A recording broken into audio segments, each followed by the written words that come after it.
So today's lesson is all about where you should look at impact.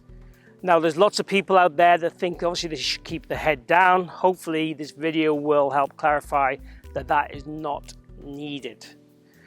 Obviously keeping your head down has a lot of drawbacks in how your body moves through the impact zone. So hopefully we're going to give you a way of practicing and a way of feeling and a concept that's going to change how you move through the golf ball, how you can rotate and open up much easier as long as we let our neck and head move correctly. Keep watching to learn how.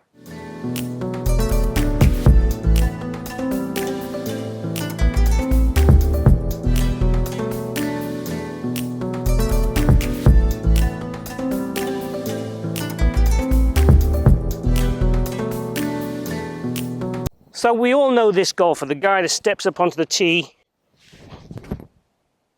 keeps his head down a ridiculously long time, hits the ball not too far, sometimes tops the ball, does all sorts of things, but gets these kind of chicken wing arm shape because his body's not rotating through the golf ball. That's a look I particularly hate. Let's talk you through what I want to see you do instead. So the premise of this video is basically trying to get your eyes to look at target earlier than you perhaps would do normally.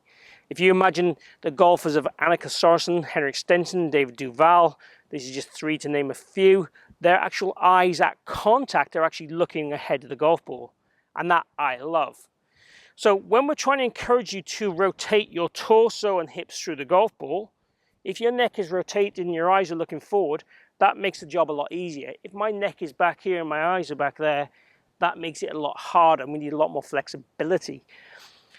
So what I want you to do is encourage yourself to look in front of the ball or even at the target when you're making contact with the ball.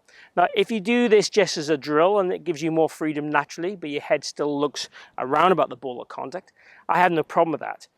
Essentially what I'm saying to you is back of the ball forward is okay. Behind the ball is really a death move. And it's really going to restrict you from a point of view of rotation and speed, hand control, those things. If my head stays down, as we said in the demo, we're going to get the chicken wing. We're going to get the hands flapping around trying to make contact with the golf ball. We do not want that. We want the kind of extension and eyes up early. How do we do it? What's the process? Okay, so we'll start with, let's say, lead arm parallel to the ground swing, eyes up, looking at the target. So from here, eyes up very early.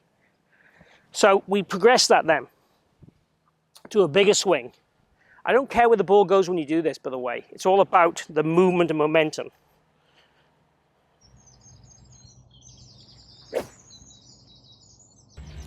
That one felt great.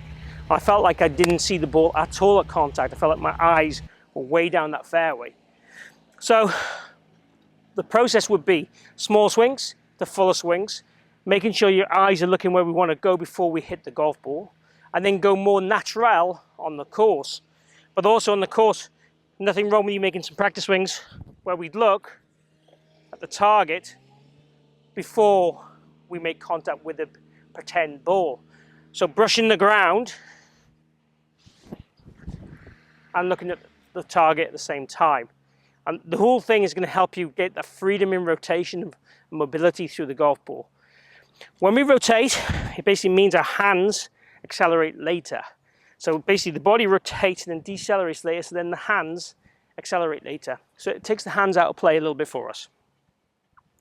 So we 100% want to feel freedom. And as I said, ideally I'd want you looking forward of the ball to the target, anywhere in that zone when you're hitting golf balls. Anything behind the ball, for me, would be too much back. The only exception would be maybe a driver because the ball's more forward. So just behind the ball and forward would be okay. But I'd still want to feel like the neck is on the turn, looking towards target before we get there, if we can. So I hope you've enjoyed that video and it's changed your conceptual look on how your head and eyes should be at contact. Essentially, we do not want to look at the golf ball. We want to look forward to the ball or even at target. At worst, at the ball is okay. But it's a good idea to try not to look at the ball. I know that might sound ridiculous, but try it in practice and see how you feel. You'll feel a lot more freedom. You'll feel a lot more rotation in the body, which is the key. All good players rotate. The pelvis about 40 to 50 degrees, the torso about 30 degrees at impact. Most amateur golfers coming to my studio would have probably about 10 degrees of hips and about 0 degrees of torso. We want a lot more freedom. A lot more speed comes from that. A lot more control on the club face comes from that. Give it a go. If you've enjoyed the video, please click like and share the video. Really appreciate if you can do that. Also post comments or questions down below. Let me know how you get on with the no-look golf shot. Also, if you haven't followed me or subscribed, hit my logo down this bottom corner and join me on my journey and let me help you improve your golf. Thanks for tuning in today at the Forest of Arden. See you again here real soon.